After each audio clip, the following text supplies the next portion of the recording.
I just convinced more people to watch The Witch or The Vish, if you would like to pronounce all the V's instead. Roddy, you're this close to getting me noted horror squeamish person to watch it.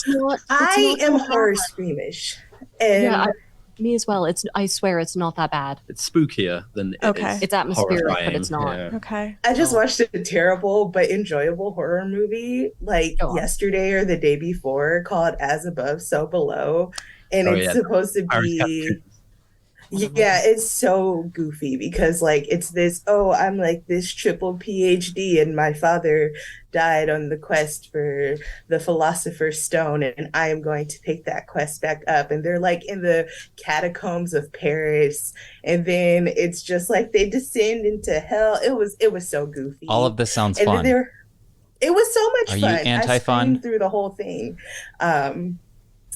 And then I just have to get this out. There was one point where they were like, oh, this is a Ptolemaic hinge based off of Ptolemies. So we have to pick the perfect rock. And then someone was just like, right, but was that pre-Copernicus? Because if that case, then it's not heliocentric. And I'm just like, if it's a Ptolemaic hinge, of course it's pre-Copernicus. Sorry. By definition. So bad.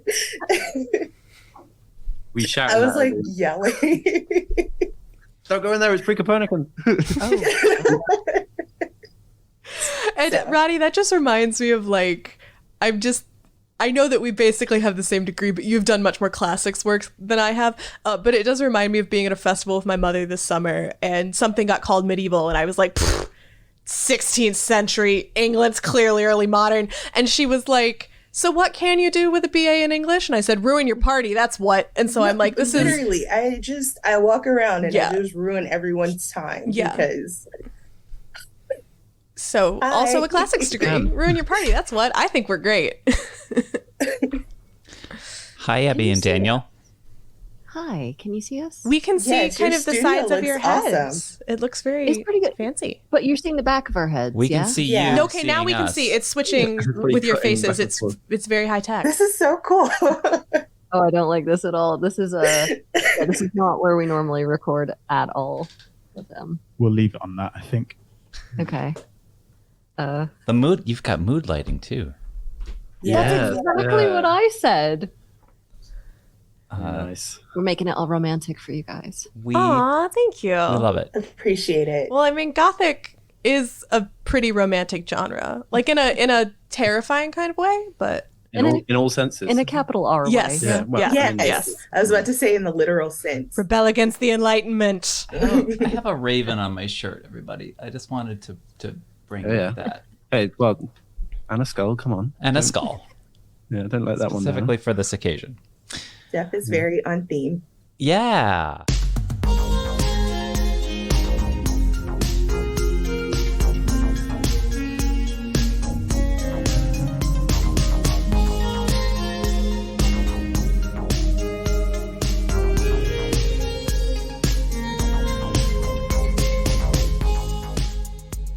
Well, let's just jump right into it. This is a little too quiet. It's the Ferndale Library Podcast. It's brought to you by the Friends of the Ferndale Library. And my name is Jeff, and I have not had enough coffee today, frankly. And it's morning here. It's afternoon across the pond for our guests, Abbey and Daniel from Save Me From My Shelf. Hi, guys. Hi. You're back. Hello. Welcome We're back. We roped you back in, kind of whether you wanted it or not.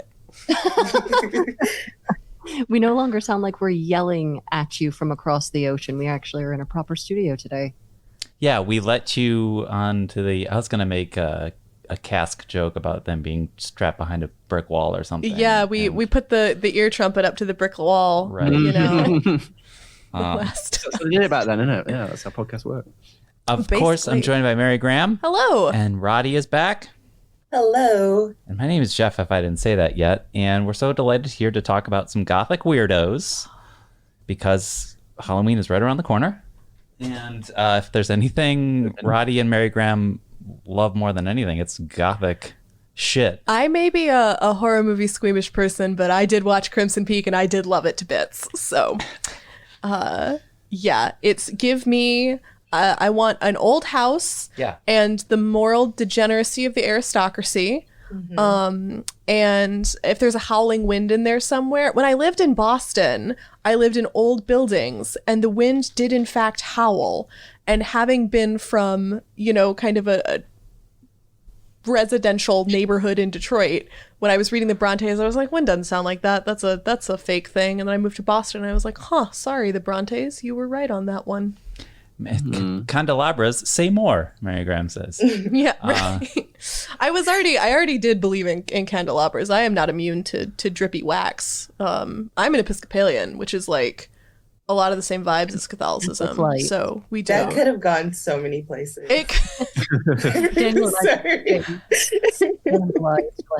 Yeah. Roddy, thoughts on Gothic on the spot? All of it. I love it. I mean, every aspect of it, from, you know, the literature to the architecture to the music. Like, none of those things really have anything to do with each other, but I love them all separately. So, Roddy, you know. Tell them what we were texting earlier this week. Which thing? When you were talking about the role of women in the Gothic, and particularly in one of our first texts. Oh, hold on. We talk so much. I'm actually going to have to scroll a bit past all of the pictures of our pets. And half of it is stories about how my cat won't let me read about Augusta Hippo. Reading Macbeth, I was rereading Macbeth for this today, and I was just like, I realized how much Gothic novels depend on women for anything to happen in the story. And Mary Graham responds with the Gothic genre. God forbid women do anything. And, you know, that's kind of just the theme going into this today, because they really just drive the story. None of the texts that we're talking about would be interesting or have anything happen. Okay, so let me do some table setting. We're going to be touching on Macbeth. We're going to be touching on Dracula. This all sounds dirty in some way. We're going to be touching on... That's very Gothic. Like, you feel a little bit gross and you're not sure why. We're going to be touching on... I feel like Dracula would enjoy it. I did catch... We both have hairy palms canonically in the text. And we all know how that happens. I had to explain to Daniel what that meant. Oh, you sweet summer child. Oh, you didn't get an American-influenced education that, like, everyone's very worried that the ghost of Harvey Kellogg is going to show up and be like, eat your cornflakes. So. Yes. And we're going to touch on Northanger Abbey, but we're also going to properly say hello to our guests. And for folks who did not hear the episode when they first appeared on our little library podcast, I'd just like to throw it out to Abbey and Daniel to introduce yourselves, explain yourselves, answer for yourselves, and maybe tell folks a little bit about your podcast. Save me from yourself. Well, I'll do what we do on the podcast, which is I'll introduce my friend over here first. So Tea and Crumpets over here is Daniel. Hello. Tea at the bottom of the Massachusetts Bay is Abbey. So English thing going on there. We host a podcast, don't we? We do. Do you want to elaborate further? Do the spiel. You do it. Okay. Yeah, our podcast is called Save Me From My Shelf, and it's a literature comedy podcast just where we recap, sort of ridicule and analyze classic literature to make people less anxious about reading it. So we have done many a Gothic text, and I think that's why we're back on this show, to bring our limited expertise. The dangers of knowledge, and that's what the Gothic's about, or the limits of knowledge. And so we're kind of living that by not knowing much about the Gothic. You are coming up on your almost 50th episode. I believe your 47th-ish episode is now beginning a deep dive into Edgar Allan Poe. Yeah, it's the first of a two-parter because we mistimed it. So, we're doing Poe's short stories and poems. And maybe some of the other texts we'll be discussing today. I mean, Dracula's already been an episode. Maybe one of the other ones will be coming up very shortly. Oh, that would be great. Well, I'm excited. Poe is a great place to start, a great place to jump off from. Certainly a Gothic weirdo who is a real human being. Like something that I'm amused by, having listened to the episode, the first part of the two-parter, is that like so much about him is like he's almost a Gothic character in himself. I love the theory about how he died, about like American election fraud. I had never heard that theory. That's fabulous. But like when you're like, oh yes, here is this guy. He wrote really awesome, creepy stories, and he died in a gutter wearing someone else's clothes. Like that's I don't know. Like I remember getting that in like middle school and high school about like Poe the man seems almost as much of a Gothic figure as like the fiction he wrote. Yeah, tell us more. How did he about get time to write these things? That's what I'm asking. You know, if he's living this crazy, reckless life, how is he also writing stuff? He's a double threat. See, that's the true conspiracy theory. That's where the death is neither here nor there. He didn't really write it. Yeah, it's like the boring friend Shakespeare authorship controversy, but with Poe. Let's start that here. We'll take it to 4chan. Do you mean controversy? Sorry, I've been in the UK a very long time. The controversy. Yeah. Is there anything in that studio made of? It's a frame narrative, the Poe thing, isn't it? Sorry to. Is anything in that studio made of aluminum? Oh yeah. I avoid saying that. Okay, just checking. Yeah. But yeah, just tell us a little bit more about Poe. The first episode is out there, and I think the second episode will be closely following the premiere of our little episode. But Jeff, do you have a ghost watch? I do. I always check an invisible wristwatch. Yeah, listeners at home, this man keeps checking the watch that he is not wearing. Checking a little pocket chain watch that I don't have in a not cummerbund that I'm not wearing. I'm really glad somebody addressed that because I thought I was going mad here. I'm just like. Jeff's trying to see how many psyops he can pull on us to make this an actual like environmental storytelling Gothic story podcast. Absolutely. Tell us any illuminations you've come upon, any reflections you have about Poe, having dived into his writings and a little bit of his life. We'll talk about this in the second episode where we do our analysis, but the thing that struck me was he's basically telling the same story over and over again. It's just different shades of the same thing. So I think in the episode I call him my little pro-recycling queen because he there's not one trope that he doesn't reuse in about 5 of his other stories. So what's that about? Was he? Yeah, I like the idea that you would be so fascinated by a particular motif or aesthetic theme that you would return to it. But in the case of Poe, that's like, what if a woman got walled into a to a flat, or, into the wall or something? It's always something disgusting and strange, and I don't know why you would think that would be the thing to address, but he keeps coming back to it. What if somebody had a disgusting eye? Let's see how many times I can reapproach that issue. They're really important things, obviously, aren't they? But I think it really helps triangulating these stories together, balancing them against each other, because the more you read them, the more you really feel like you're going mad or he's gone mad. Just he keeps coming back. The repetition sort of lays really heavily on you. Yeah, the compulsion to repeat. Yes. It's a kind of psychoanalytic thing going on, isn't there? Yeah. Yeah, so I think that's mostly what we focused on. Nice. It's like a recurring dream. Yes. Yeah. Roddy, Poe, pros and cons? Jeff. So honestly, I was introduced to Poe really young, so I've always really liked him. But yeah, there is a lot that's reused. I'm thinking about, because my favorite Poe story changes every 5 minutes.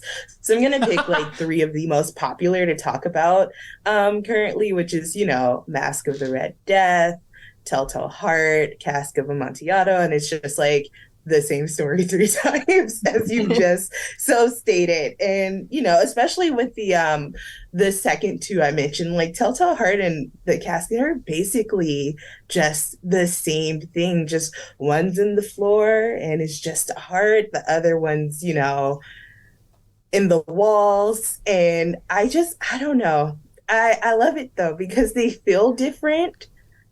Well, every because time you read one them, of them's alive when he goes into the wall. Poe's like, see, it's not always the same thing. Sometimes they're dead before they go under. And then sometimes, certainly. Yeah. If you have siblings, who has not been jokingly closed into a closet in the middle of a game and, screamed for to be released? Did you used to yell for the love of God, Montresor, at your siblings? I'm an only child, so this is research. I was one for dramatics at times, and I don't think the things that I would yell can be stated on the podcast. But my parents became aware of the fact that I did listen very closely to the language that they used, and they tried to course correct after that. I think if Abby and Daniel are going to be friends with Roddy, they should know that Roddy often chooses violence. That's her philosophy. Okay, so here's the thing. Yes, but there's so much to it. And we're going to have to talk about choosing violence in the case of literature at another time, Jeff. Okay. So just go ahead and write that down somewhere because I have thoughts. Is this at all a clumsy segue into Macbeth?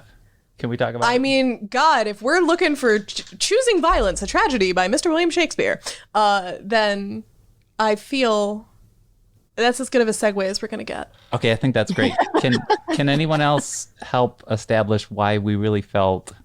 I think you called them Mackers at some point. Well, so, okay, I worked in I was a theater, I'm that person. I worked at a theater in college. I was an obnoxious theater kid in my younger years.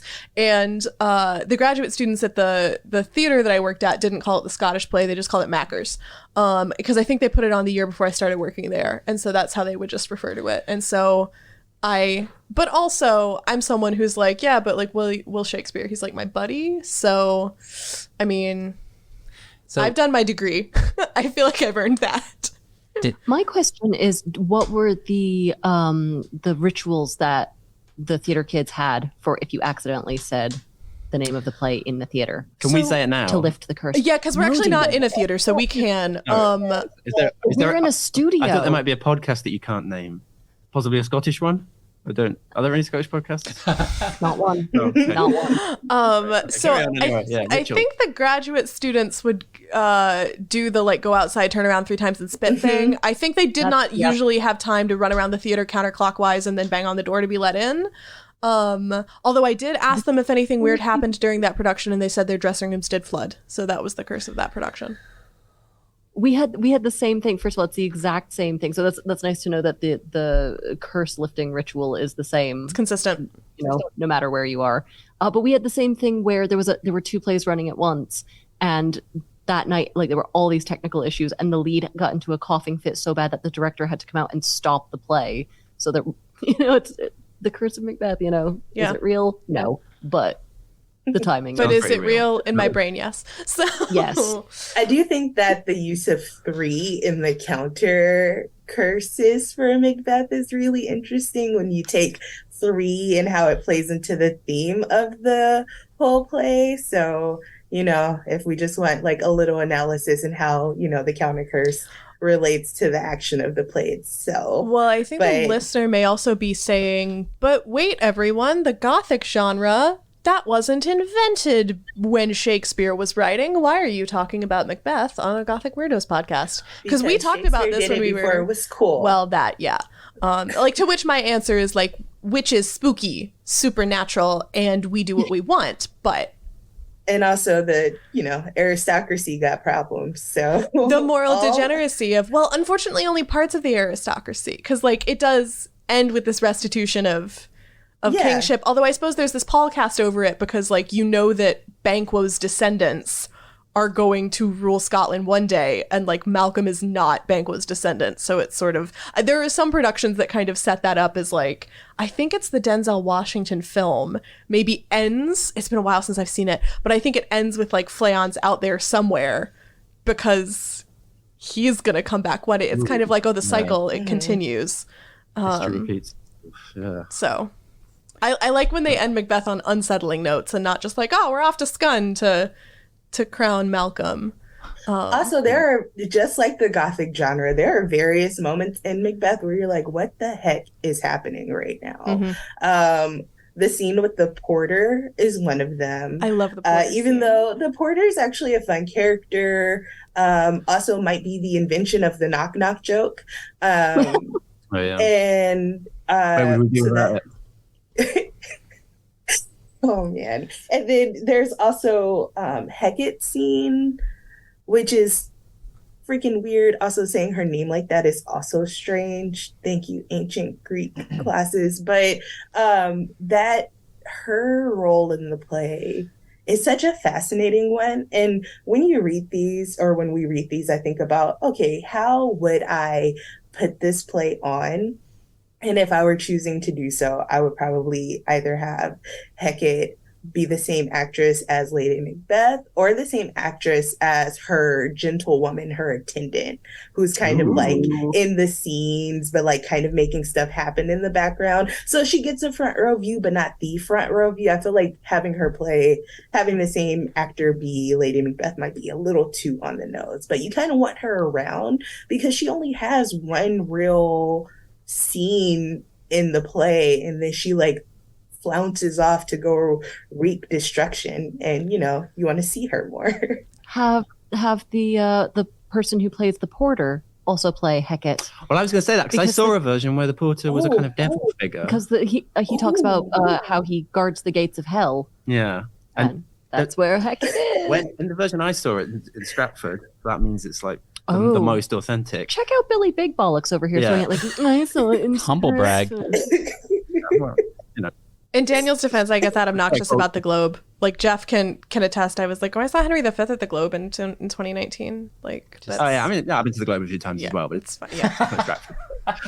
Yeah, the porter kind of, whenever a character died, the porter appeared and kind of guided them to the sort of backstage, and it was kind of gave him a bit of gravitas rather than just being a sort of wacky, weird non sequitur.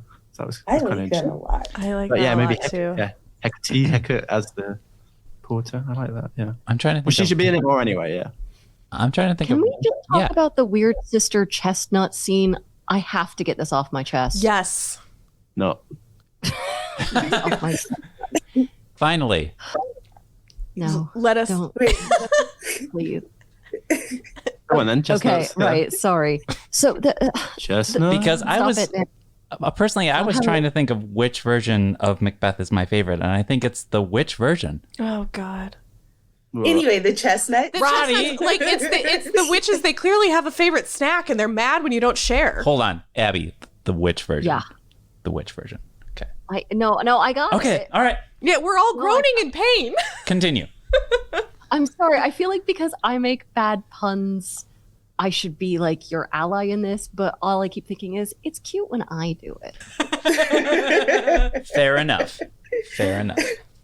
No, but okay, so I was reading Macbeth recently for this, and it's got to be a queer reading, yeah, where one of the weird sisters is like, hey, there's this chick I really like. I keep trying to like snarfle chestnuts in her lap. She says no. That bitch, I'm gonna kill her husband. I was just like, yeah.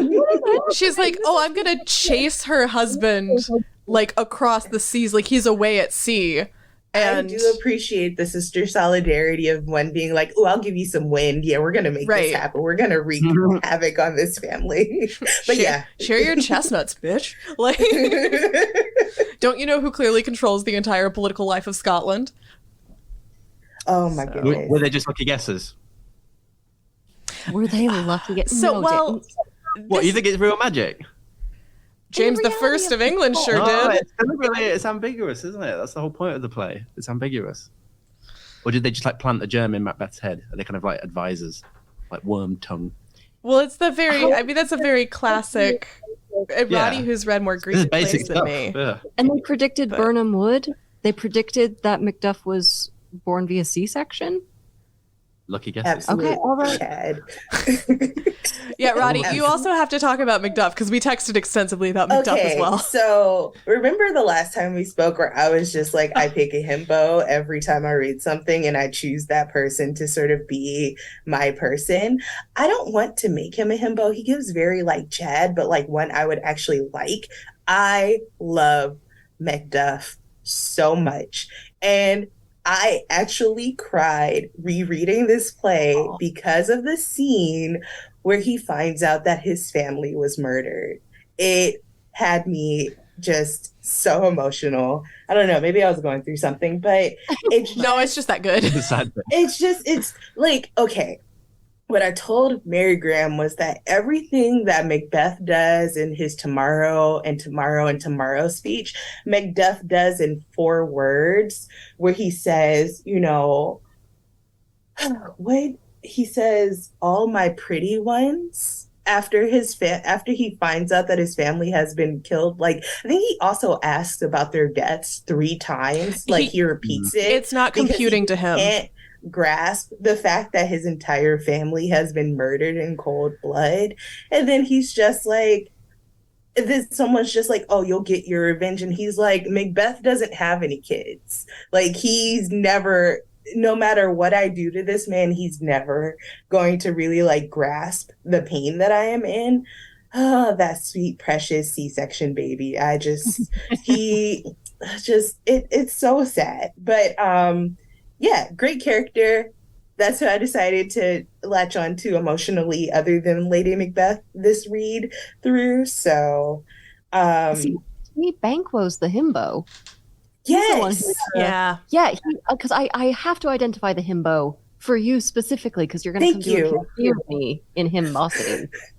But it's when he keeps going like, "Oh wow, so weird that you're king, Macbeth, and also my kids, I guess, are going to be kings. What do you make of that?" And he's just derping his way, you know. Okay, we'll still be mates, right? Yeah. Oh, and then I think my brain wanted to give Banquo and Macbeth a queer reading. I was just like, they're boyfriends, and then just horrible breakup that Banquo did not see coming.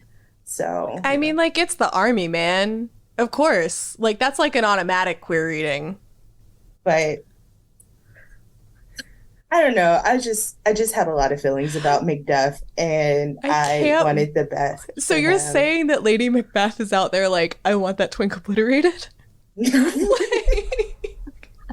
That's actually her this entire play. I know people have talked about her ad nauseum. Like, there's not really much I can add about her.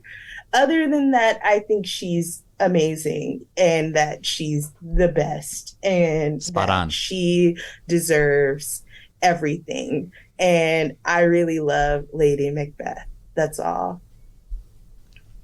She has to do everything. She's literally, her whole arc is, do I have to do everything myself? Yes. And I sympathize with that. When she finally gets him to kill the king and then plant the stuff, he takes the knives from the guards and then brings them back, and she's like, "Look what I found. Are you stupid? Go put them back." And he's like, "No, I can't possibly." And that's the moment where I lost all respect for him. I'm like, you really did kill the king, but you can't take it over the finish line. Yeah. Can't stick the landing. The killing a king is probably the hardest part, right? Stop sympathizing with him. I mean, is it? It's easy to sympathize with somebody. Because see, the killing of the king actually feels, it happens so early in the play. You're like, well, if it does feel like the easy part, it's all the stuff afterwards that. Ooh, anyone can holding do that. that's the hard part, isn't it? You're right. It's washing your hands afterwards, actually. Yeah. As we all learned early in 2020. Oh my God. Actually, if you memorize the out damn spot speech and do it at not a racing pace, it does cover the amount of time that you were supposed to wash your hands for. How do you know that, Mary Graham? Stop asking. A perfectly normal, perfectly chill thing to memorize. That in high school. So yeah. This is presumably it makes you think it didn't work as well. The hand washing. It's a kind of counterproductive exercise ultimately. This is the friends group I roll with. They memorize the spot on speech and they say, "I've been texting about Macduff all day." This is yeah. I miss college, Jeff. What do you think? How do you think I'm going to spend my time? Macduff is a haunted man, and not by his own volition. Like, Gothic? He sees the ghosts of his family following him, and obviously you can take that as like a very like figurative reading, like, you know, oh, their deaths weigh heavily on him and stuff like that. But there are so many ghosts in this play. I genuinely want to believe that this poor man has the ghosts of his murdered family following him around until he seeks vengeance on the man who orchestrated their murder. And, you know, that's like literally the classic reason for ghosts to exist. Yeah. Well, I was thinking it'd be sadder if he was the only one who didn't see the ghosts, and for him it was only a metaphor and everyone else did see. Macbeth sees Banquo, but Macduff can't see his pretty ones again, and maybe There's more God, that's tragic worse. in some ways. Thank you for making it worse, Daniel. Yeah. Like, genuinely, I think I kind of needed that. Yeah. I reckon that the Macbeths are haunted by the spirit of their own child. Is that the thing that's driving them? Because I was struck this time around reading it. Lady Macbeth says, "I have given suck." And she's like, "And yet, if I had to do it again, I'd dash that baby's brains out." And I just thought, like, oh, there's a lot made about the fact that they're childless. They did have a kid. I know in the Michael Fassbender film version, it opens on the funeral of their child, and that's sort of implied that that's the thing that drives Lady Macbeth mad. Well, that would also explain the 3 different apparitions that Macbeth sees, because you have the armed head, the bloody child, and then a child with a tree, like a crowned child with a tree, which if you want to take that like literally, you could talk about the tree representing the family line. And then, thus Macbeth actually has no family line because whatever fruit was born of their marriage is no longer. And that's that would also change the way I see her dealing with her bloody hands too. I just felt like, I'm just like, if we're going to make it worse, let's just really make it worse today. Speaking. Oh God, Daniel's going to cry, guys. We have to. Yeah, and Jeff is trying so hard to segue on.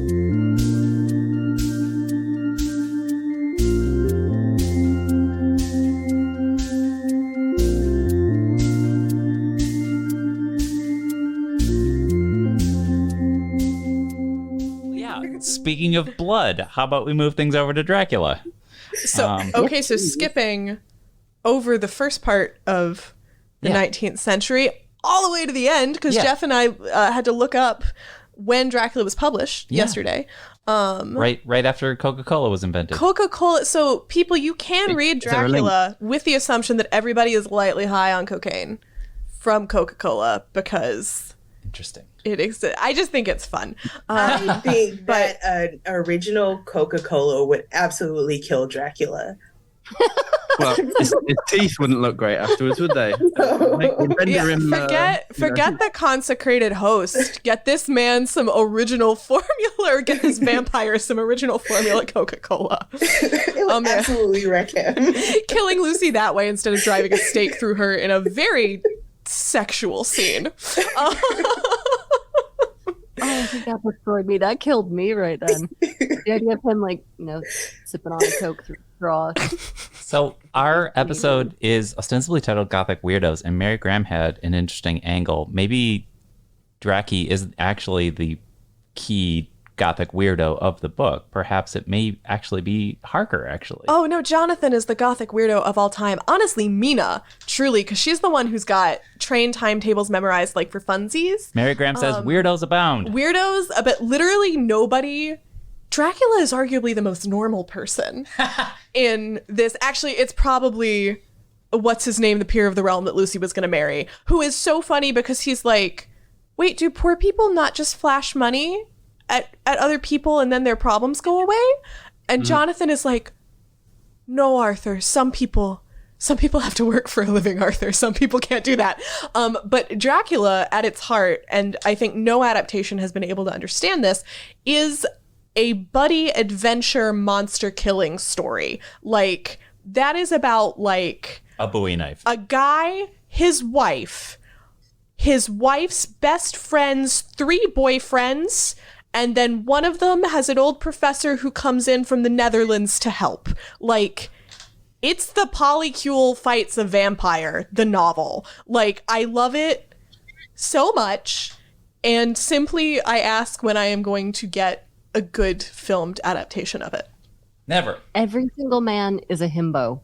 Every single one as well, which is it's the strength of the novel. It's the heart of the novel. It's just a bunch of beautiful idiots battling a race scientist. That's the main thing about Dracula, isn't it? That he just rants on about his kind of weird theories of nationalities for a long time. So, I mean, if you consider that the most normal person in the text, then, I mean, unfortunately, I do live in America, so if we're running normal on, like, a statistical kind of definition. Right, yeah. He's just a kind of standard Republican voter, then. Is that what you're saying? Mm-hmm. So, but, like, Because I reread Dracula on audio recently with really good narrators doing all of the different letters, and I was just like, just delighted by the fact that, I don't know, like, these people all really care about each other, and they're so strange. You got one guy, like, forget the bug-eating guy. You've got another one who talks into his dictaphone constantly. It is 1897. Do you know how big this? He's talking into wax cylinders. I'm just throwing this book at people being like, look at these nerds. Read about them. Look at this cowboy. Look at this bug-eating guy. I do actually, Renfield. But yeah, look at this cowboy. There is a guy from Texas who shows up. And if he was written by an American, I would be annoyed. But he's not. He's written by an Irishman who has never seen Texas in his life. We love it. And that is beautiful to me. But Bram Stoker did see upstate New York and New England. The real home of the cowboys. I mean, there are enough cows there. Oh, There's no excuse for cows, this. boys. There are more cows in Vermont than there are people. There you go. Yeah. Oh. Well, you need a perfect ratio of cows and boys to. Is that how it works? I don't know. Roddy, thoughts on Himbos? Thoughts on Quincy? I love him. That's all. He's such all a great character. He's really absolutely. When it comes to Dracula, that's,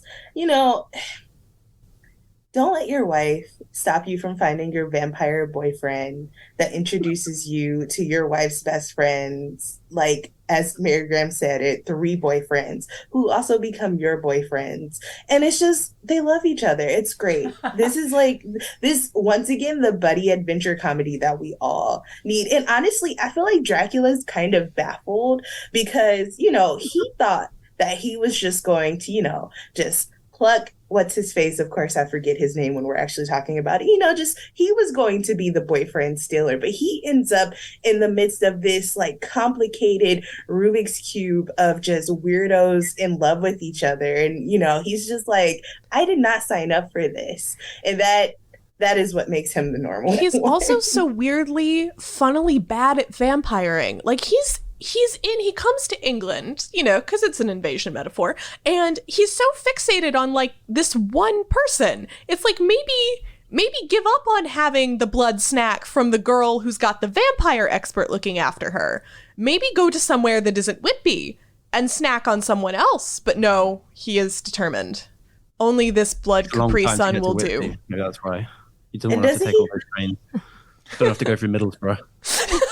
Tell you what. Well, he has been studying English geography. So he's like, oh, none of that.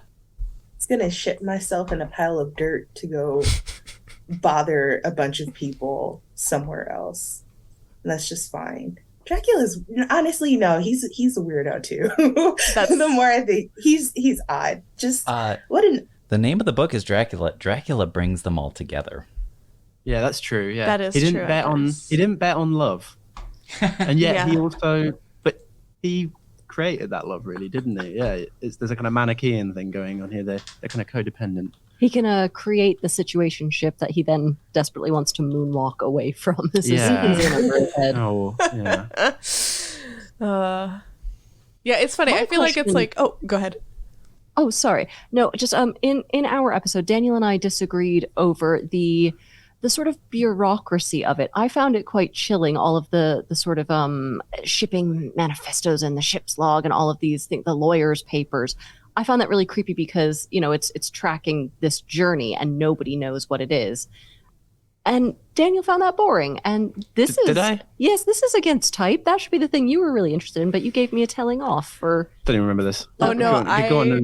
What was my reasoning? Well, you thought that the actual Gothic stuff was more exciting and creepier, and I was like, no, the thing that I liked the slow creeping dread of like the building up of these documents and people not knowing. When you speak in like theory about a kind of an abstract, decentralized knowledge that is kind of following Dracula, that sounds scary. But when you actually read it, yes, it's boring. That's what I'd say. So you make it sound exciting. So full commendations. I'm Team Abbey on this one because I think the horror of a bureaucracy that doesn't know what it's doing. So like, when Jonathan is making these inquiries and they're like, yeah, we shipped some boxes of dirt. Why? But they don't even ask like, is something up? They're just like, weird question, but yes. And like, I don't know, there's something about I can have knowledge of something that is actually much more sinister than I will ever know, and yet I somehow facilitated the horrors via the shipping of the dirt. I find that creepy, in part because it feels like the most realistically horrific part of the novel. It's like how all my least favorite Jane Austen villains are the men I know personally. The fact that it is an epistolary text is what makes it so good, isn't it? That you have this decentralized knowledge that we are privy to, but that the characters have to assemble. Who are producing it have to assemble. And that you see them assemble it in the course of the actual narrative. That Mina's like, all right, everybody, turn over the papers. Yeah, it's I like time to the collating to save it's time to redact some things. I love that. I think Mina is my favorite weirdo, which is a hard call to make because I love all of them. But I went into the organizing profession, so a woman being like, everybody shut up and give me your papers to organize speaks to my heart. That's what this episode should have been on, not Gothic Weirdos, but Gothic Organizers. Because Lady Macbeth, she's the one who's just like, all right, FOs. I don't know if I can swear on this podcast. Go for it. But she's like, oh, the king is here and I have to produce some big feast out of nothing. Great, it'll be done in 15 minutes. And we have the same sort of energy with Mina as well. Yeah, that's fabulous. That's the subject of my next monograph, I guess. Thanks for the idea, guys. Organizational labor and the female. Gothic. Yeah. And you could title it, Do I Have to Do Everything Myself? I would read that monograph. We'll see where we go when we actually get to Northanger Abbey. Maybe this will become a Gothic Organizers episode. We'll see. I don't want to influence. Are you cats cradling that cord? Sort of, yeah. A little bit over here for visuals. No one. This is an audio medium. We forgot to bring the fidget spinners in. Listen, I feel. But I just want to say that bureaucracy thing is an interesting point.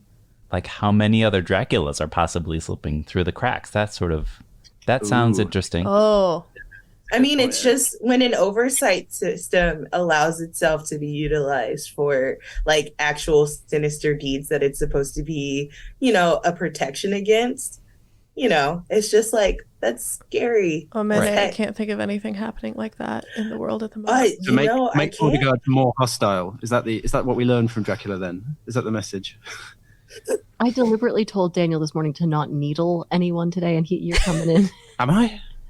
Well, that is really the message of the book, isn't it? As Mary Graham was saying, that it's an invasion narrative or an anti-immigrant narrative, really. It's like, we need to really sort out our border controls, or else stop things like this from happening. I mean, it is, and I want to do. So this is the second year that I've done Dracula Daily, aka the Substack where you get emailed the portion of Dracula on the day that it happens, because everything is epistolary and so many things are dated, which actually does mean you read the novel out of order. But apparently the guy who runs it recently gave a presentation entitled, So 250,000 people came to your book club. Oops. Which cool for him. Oh, sure. But humble brag. But it's something that I've been trying to do as I see these emails come through is do extra reading about it is an Orientalist text. What is happening, with British attitudes towards Eastern Europe at this point in history. I think it's very interesting, and I do have fun with the buddy comedy of it all, but it is also xenophobia and race science on Van Helsing's side as well, honestly. I mean, he's this man's face. I'll see your race science and raise you, but that's also that's so Gothic novel-y. So much of that so much of them involve those particular topics. I mean, we did kind of speed past Poe a little bit, but Poe does a bunch of that stuff in his books too. I was just telling Jeff someone like Lovecraft as well. Sorry, carry on. Yes, no, exactly. And I was just telling Jeff when I was in there the other day, there was a recent Netflix adaptation of a lot of different Poe works under the sort of umbrella of the House of Usher. And I was just telling Jeff about how it doesn't entirely take itself seriously. It has campy moments that I think are brilliant, and some just I'm ambivalent towards it. I had fun watching it, but I was just but then I also brought up, I was just like, if you take Poe too seriously and you're not prepared to sort of wrestle with some of those, not as fun, not as cool as someone getting, bricked into a wall, scenarios, it's like you're gonna have to like really deal with how he talks about race and his general like xenophobia that pops up when you least expect it. So what I'm saying is that this is also just a very underlying aspect of the Gothic genre. So, you know, it is what it is. Caveat lector, but we still have fun with it. There's a nice way of walling someone in, and there's the bad way of walling someone in. And Poe's kind of leaning into Colin Bay, isn't he, really? Yeah. The bigoted waller. All right? Yeah, so... It's not the walling itself that's the problem. No, that's what I'm saying. That's fine. Yeah. It's all good fun. It's fine. And then someone says something a bit dodgy and kind of ruins the mood for everyone. Right. It can go from fun to problematic. Or problematic? I don't know. I was going to draw in something about a pendulum swinging, you know, Oh, from that. I see. You know, you can all just... I interrupted your flow there. Go That's there. on me. Yeah, it's fine. No, problematic. I'll go with that. For shame. Yeah, Roddy, you should shame me because I like so rarely venture into that territory. It should at least... That one was bad. I'm not proud of that one. Well, I like it. I get gleeful at even just attempts at bad punnery, so that when Abbey did it the other day, I was like, yes. We were delighted listening to the first half of the Poe episode and being like, Jeff from Ferndale, I know that guy. So it's just you should have seen the cold dead eyes of Daniel when I made the pun. Oh, I know that was before I even heard it. He was so unimpressed. Abby, I've with me. seen those cold dead eyes hourly. See 'em right? Hourly, I see them. I see them from Roddy all the time. Roddy does this thing. I'm going to try and impersonate it on this audio medium. Just that look. yeah, she's doing it right now. Oh, there it is. There it is. Oh, God. It's the I can't believe you have subjected me to this shit. And then it's followed by a sigh. Daniel did not give an audible sigh. All right. Any closing thoughts on Dracula? We had a lot of... If you haven't, like, just to the listener, if you haven't read Dracula or if you're only familiar with it from adaptations, please, please, please, this fine spooky season, treat yourself and go read it, because I first read it in high school and it was so different from what I was expecting in such a delightful way. And if you're writing something, you need the story to move along, just put a cowboy in there. Yeah, seriously. Oh, I would love... It's pretty long, though. I just say that. It's pretty long. Not really. I mean... From the academic side, from the academic side of things, I'd love to hear from Abbey and Daniel. Like, when you have texts that have been made into 19,000 different movies, does that affect or influence the way you approach your presentation of them to students? Like, all right, we've all seen Keanu Reeves as Harker. How do you get over that hurdle? Leslie Nielsen in Dracula Dead and Loving It. Probably the most faithful adaptation, right? Right. Well, I talk to my students a lot about this. This is why we have so many adaptations of Dracula, because if you go back to the source text, you can see how all of these have fractured off from it. Dracula is an endlessly mutable symbol. We can every generation gets the Dracula that they need for whatever they fear the most in any given year. And it all works back with the source text. So that I think that's why it's really helpful to read, because you're like, oh, I see in this version. Yes. That's where that's what Keanu Reeves was doing, or in this version, that's what Gerard Butler in Dracula 2000. That's where that's coming from, Nosferatu is disease. Exactly. The rats. The Keanu Reeves one, that's like just kind of sexual anxiety. And the anxiety of the burgeoning, millennium. But we talked about in our episode as well, when Dracula was released, I think there was another book that released the same month, definitely the same year, called The Beetle, that was way more popular. And nobody remembers it today because the Beetle as a sort of monster figure just doesn't have that many different ways you can read it, but Dracula does. So, it's funny, the things that last and the things that don't in the cultural consciousness.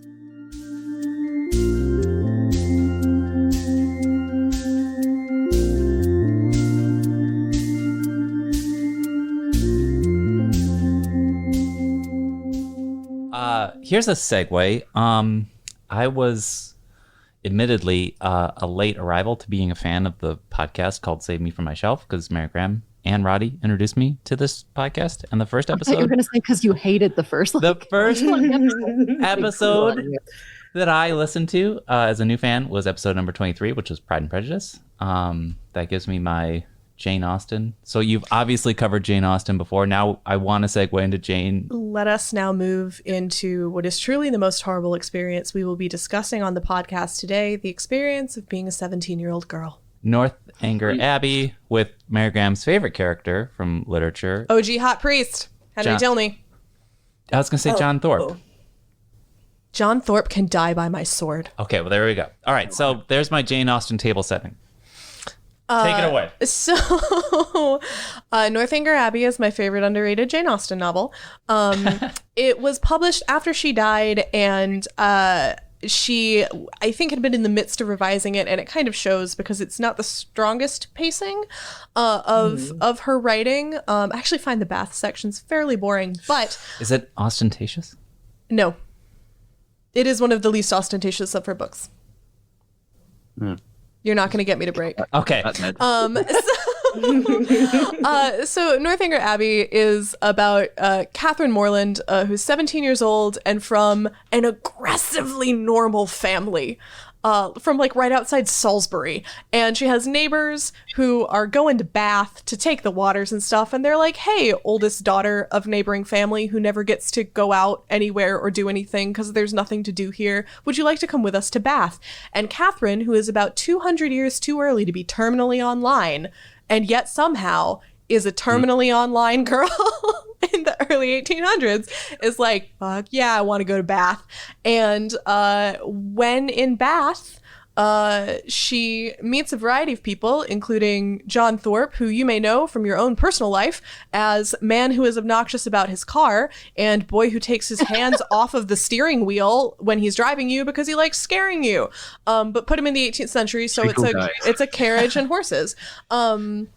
And his sister Isabella, who's like a kind of classic, she's almost a mean girl. She's definitely a frenemy.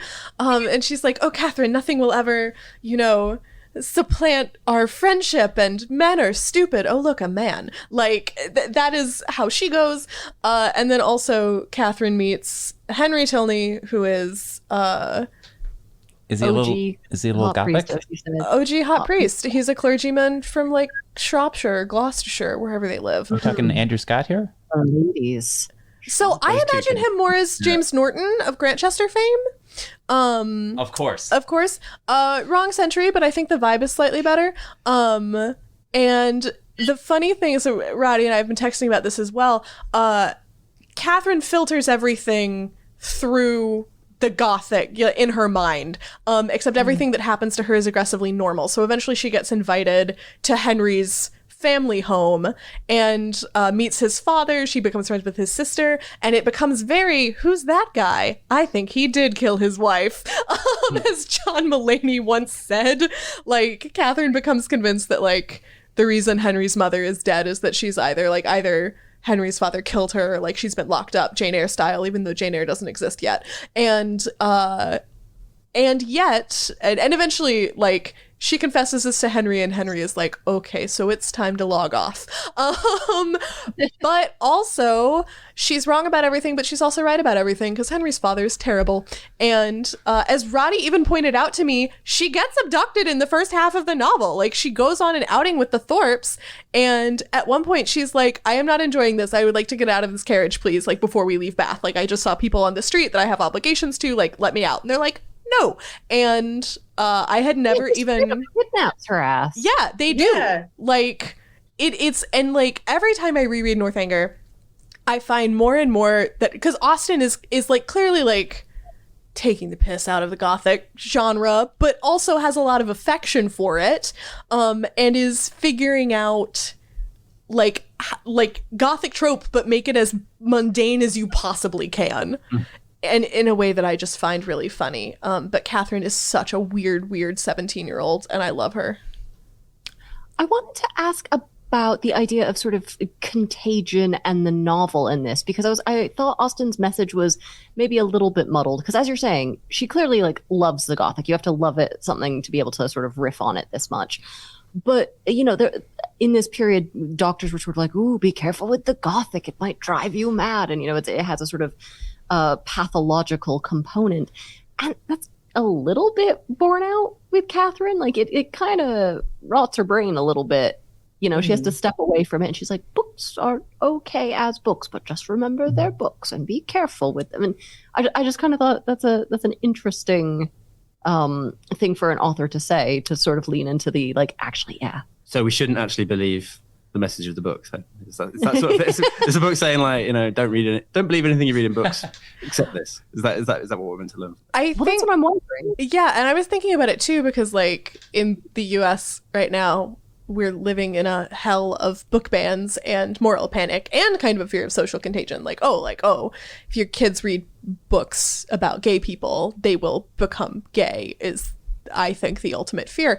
And so I was thinking about that on this reread, and I think what Austen is at least trying to do, because it's a pattern that you see in other books like Pride and Prejudice or Emma, which I've like done papers on, like arguing that they actually are very capital R romantic. Like, it's not that, like, Austen is a romantic author, not just as an accident of timing. It's not just like, oh, she happened, like, she's really an 18th century, you know, very proper novel of manners person who just happened to be like writing too late. Like, I think she is actually a capital R romantic novelist. And so I think what she's trying to do in Northanger Abbey is, it is a novel of education. Like, Catherine is so young and so sheltered that like this is her first foray out into the world, where she's like, oh, this is how it actually works. Like, you also see throughout the book that she has such a hard time putting herself into someone else's shoes. And Henry even comments on this, where he's like, you are looking at the situation about how you would act in this situation, and you are an almost aggressively decent person. Mm-hmm. So you are not going to act the same way that my trash brother is going to act. Like, you need to think about, what if I were a trash lieutenant or captain or whatever he is, and then like work through it that way. And this is Catherine, like, just does not compute for her. So in part because, and I kind of wonder how much more polished this book would have become if she'd had more time to revise it before she died, because I think she's trying to get at that kind of novel of like social education, but she also, there's a really funny bit at the end where Catherine's like, oh, okay, so like books are just books, and clearly these kinds of things only happen in Italy to Catholics. Like, which I found was very, very funny, because you see her making this just like, you know, bit of progress, which I also feel is sort of clapping back at, I don't know, the Pamelas of the world, who suddenly everything is perfect and bright and cheery at the end. And you're kind of just like, nope, Catherine is just, again, a regular 18-year-old human who will probably one day figure out that it doesn't really necessarily happen in Italy to Catholics either. But right now we're going to start with Anglicans in England. Roddy. You can see that she's really on the kind of hinge between kind of sort of early modern novels and then the kind of modern 19th century novel, can't you? Because a lot of like Emma, Pride and Prejudice are very much about, like you say, a kind of interior view of oneself that is proven to be wrong or needs to be kind of ironed out with reality. So it's kind of much more explicitly psychological. Whereas Northanger Abbey, that's kind of projected into books and kind of an obsession with reading. And it's more like a kind of Don Quixote or female Quixote sort of, it's in that sort of tradition. And it feels, in that way, it feels almost like a throwback. But then because, like you were saying, because Catherine, these stories are essentially the same. I mean, I don't want to be down on Jane Austen, right? But they all are about somebody being wrong and then realizing actually, you know, not to be wrong. But you see this point of convergence, if you know what I mean. I feel like that's something that's going on there in terms of literary history. Interesting. I was wondering as well what sort of Gothic tropes Austen was playing with in this that she was recreating, because in form it's not Gothic, but there are definitely things she winks at. I was wondering about especially the sort of Gothic subversion of incest between the Thorpes. I feel like there's something going on between them, and I can prove it with the intensity of my feelings, but nothing else. That's that hadn't crossed my mind, but now that you bring it up, because like Isabella's whole thing constantly is that she's like, oh, look at those men who are following us. Like, let's cross the road so that I don't have to flirt with them. Oh, look, we keep running into them by accident. Ha, ha, ha, ha, ha. Like, the more... Isabella is a very the lady doth protest too much, methinks, kind of person. And she and John are constantly like, ew, at, like, each other. And so... And yet at the same time, like... Interesting. but Isabel is also always arguing for Catherine to like, oh, give my stupid brother a chance. Like, he's the worst, but he loves you so much. Oh my God, come be my sister. Like, that kind of thing. And it's the fact that she gets engaged to Catherine's brother and then wants Catherine to marry her brother. But then she gets in with Henry Tilney's brother. And it's just, it feels so confined and incestuous. It's just she's recycling through all these men. And I don't know.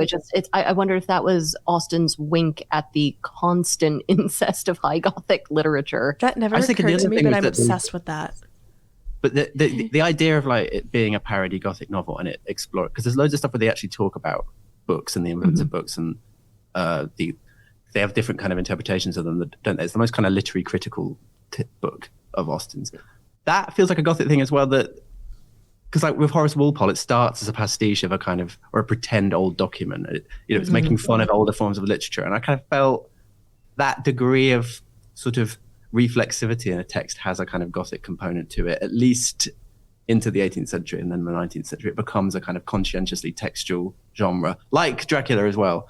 I feel like that sort of trope that's, with Shakespeare, that's like in all the texts, isn't it? Sort of textual self-reflexivity, but it almost kind of gets pushed into the Gothic. Hark at you.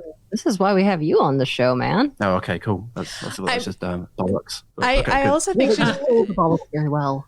She winks at the architecture a lot too, because like one of the reasons Catherine is so excited to get invited by Eleanor, who's Henry's sister, to stay with her like indefinitely at Northanger Abbey is that it's Northanger Abbey. She's like, oh ho ho, the monasteries were dissolved and your family got a place that hopefully is crumbling and full of the ghosts of old monks who used to live there. And then she gets there and she is so disappointed that the Tilneys have kept up a nice regime of like updates and improvements and keeping the house up. And she's like, well, that's disappointing. And then like, I think yeah, right. And then I think some of the kind of more famous passages of like, oh, she goes to open the chest and what's in there? It's a blanket, or oh, she finds, a paper in the back of the wardrobe. What is it? It's a laundry list. Oh, like she's prepping you for a jump scare? Very much so. Like at one point, like her candle goes out and she's like, dear God. And there's a great moment where Catherine's like, I must stay up and watch till midnight.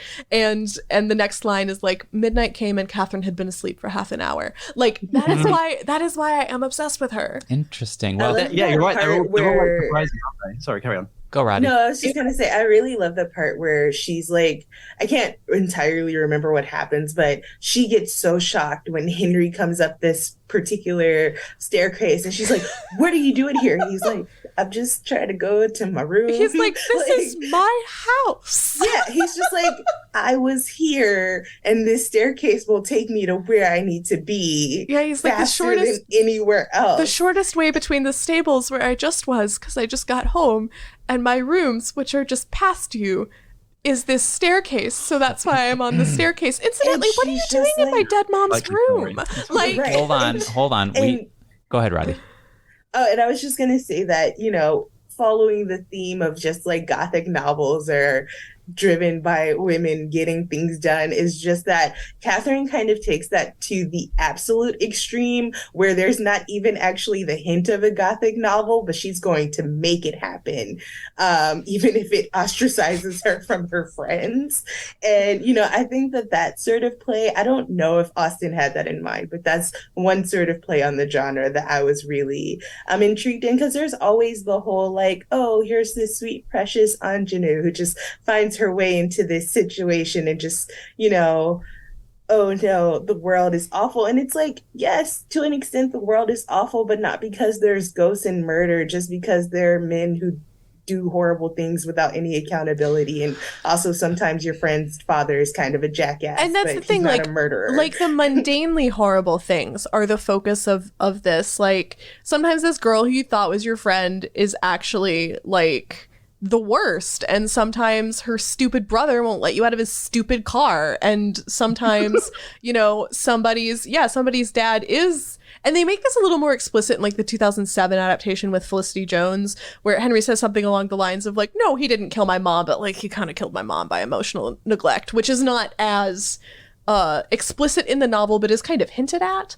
And I feel like Austen's kind of undercuts the whole message of the book, right? Right. I mean, I feel like Austen's sort of underlying message in this book is like, you don't have to have a Gothic novel for like trash men. Like, you can find those anywhere.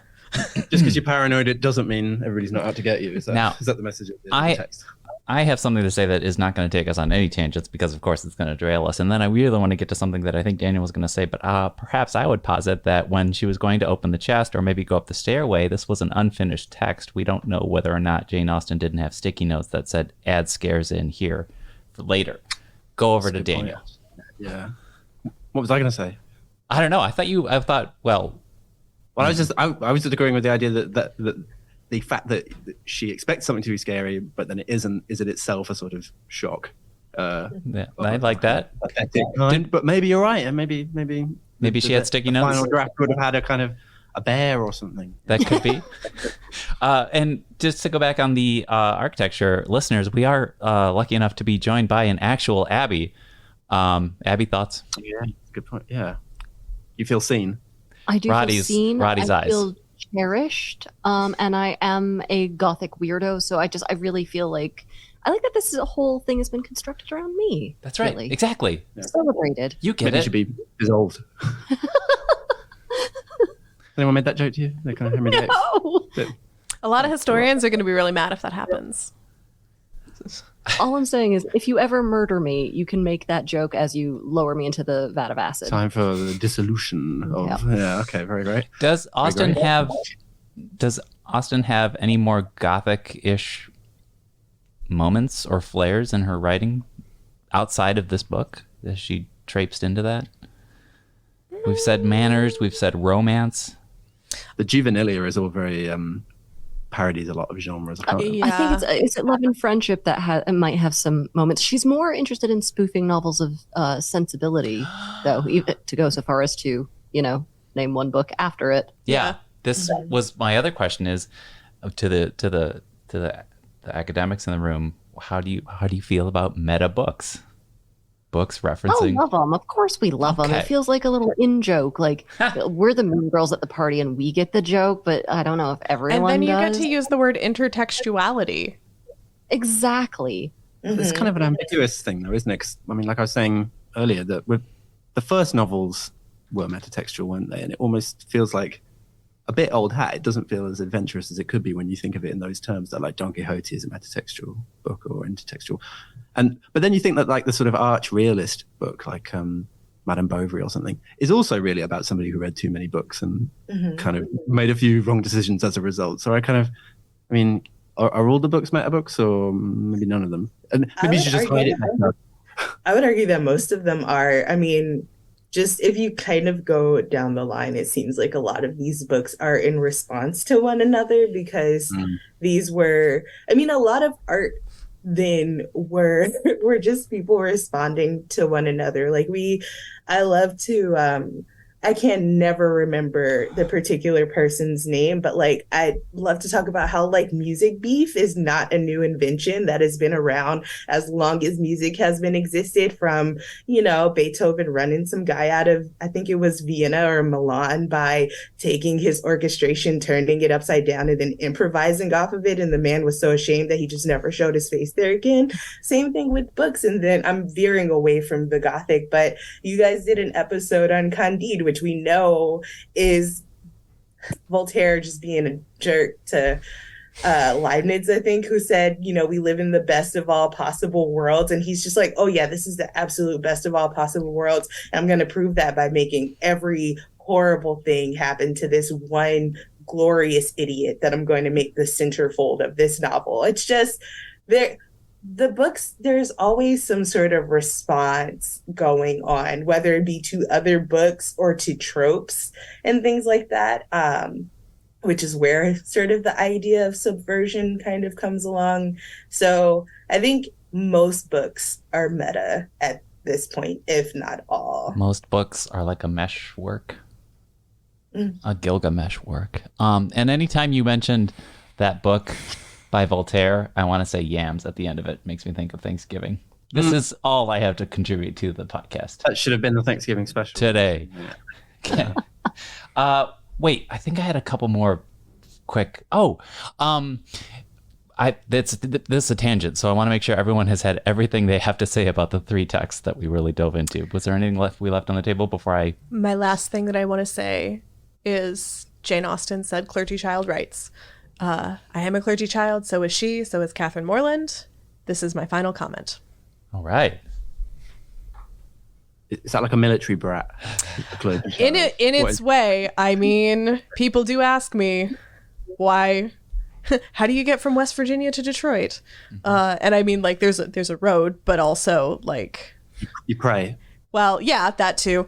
And, you know, sometimes your dad leaves to work for a bishop, and so you just go with him.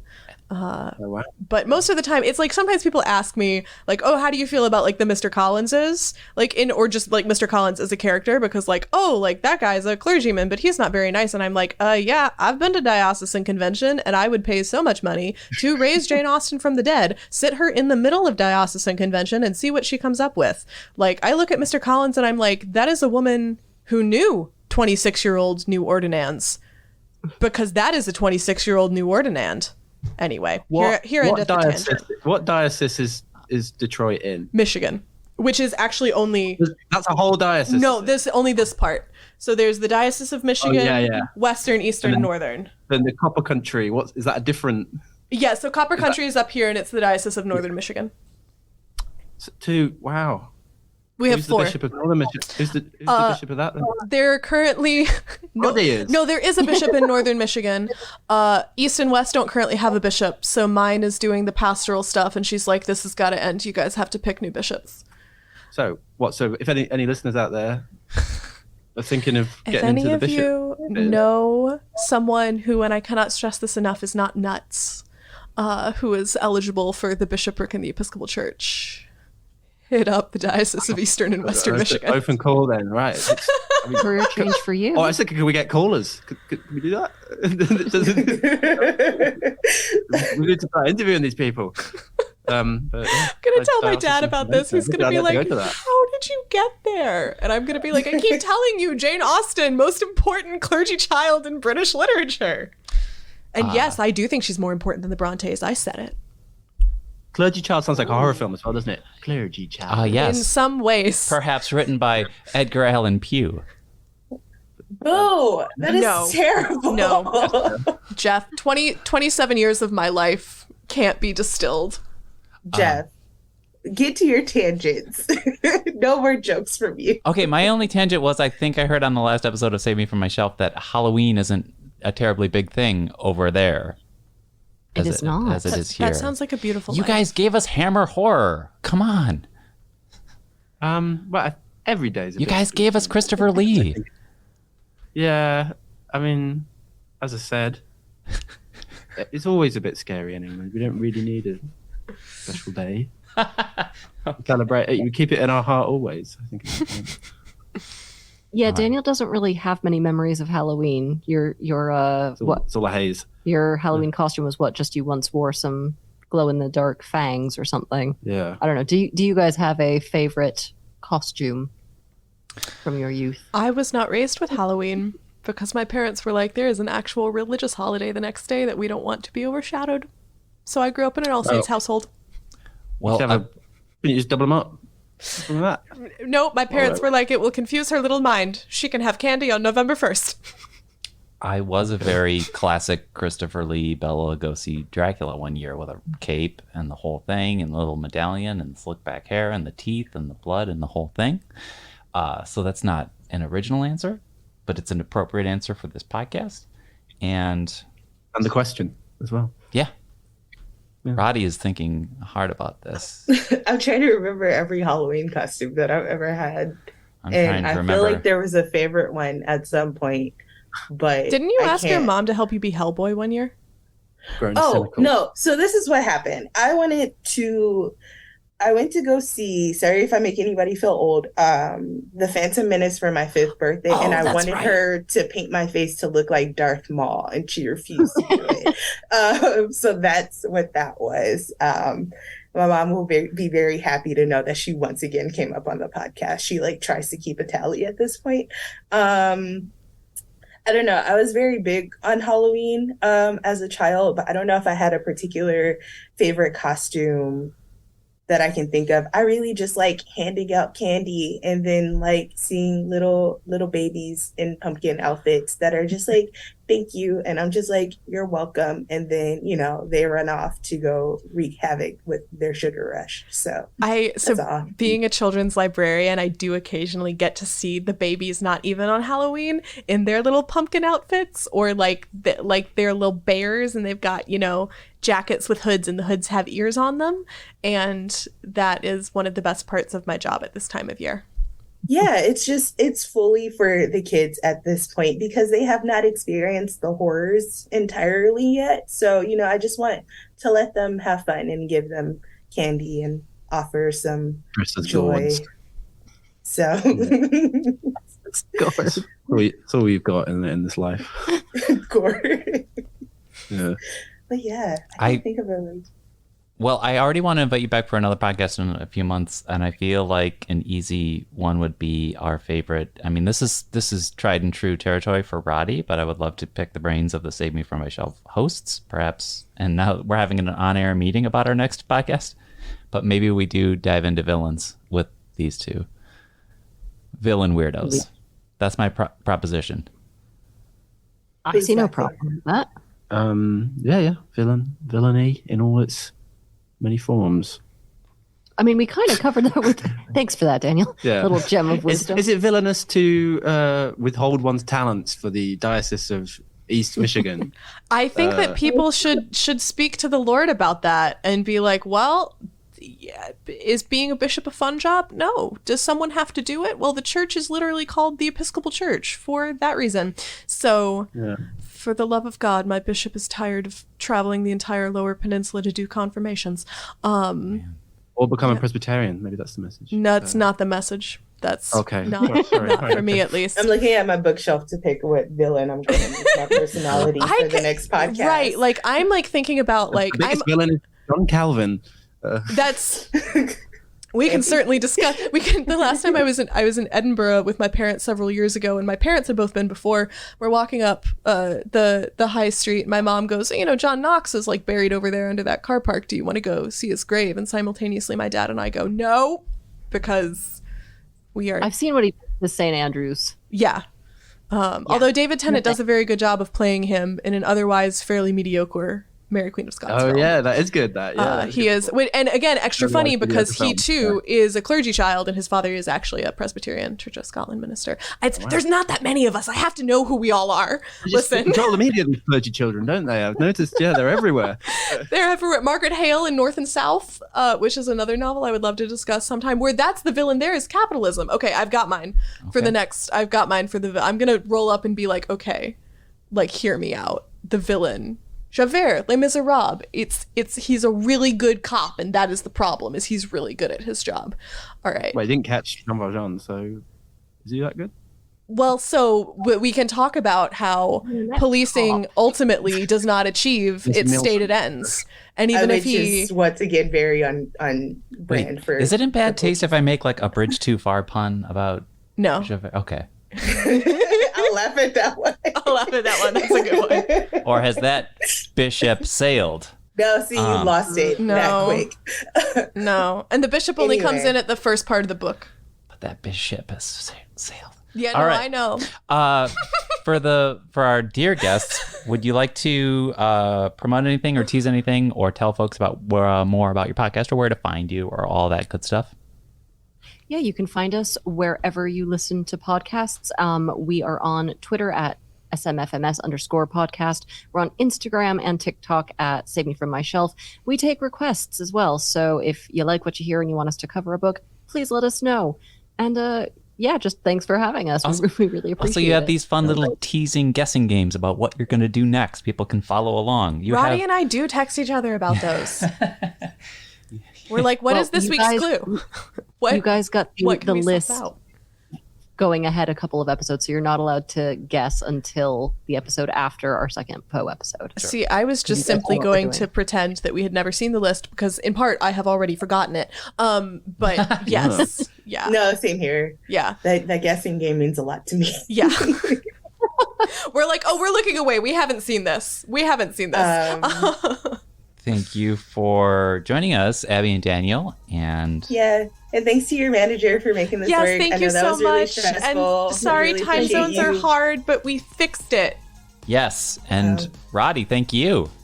No problem. For zooming we don't in. know your name, so you're just the ghost of this podcast, I guess. But thank you, unseen person in the distance. Oh, in studio too. And you're welcome. Sam. Whoa. Hi. Oh. Disembodied voices for Halloween. Sam. Thank you, Mary Graham. Thank you, Jeff. Thank you, listener at home, for joining us for another ostentatious episode of A Little Too Quiet, the Ferndale Library podcast, brought to you by the Friends of the Ferndale Library. Please remember to rate, review, subscribe, and tell your friends about this silly little awesome little podcast that we do. We'll be back next week with more. Thanks for listening.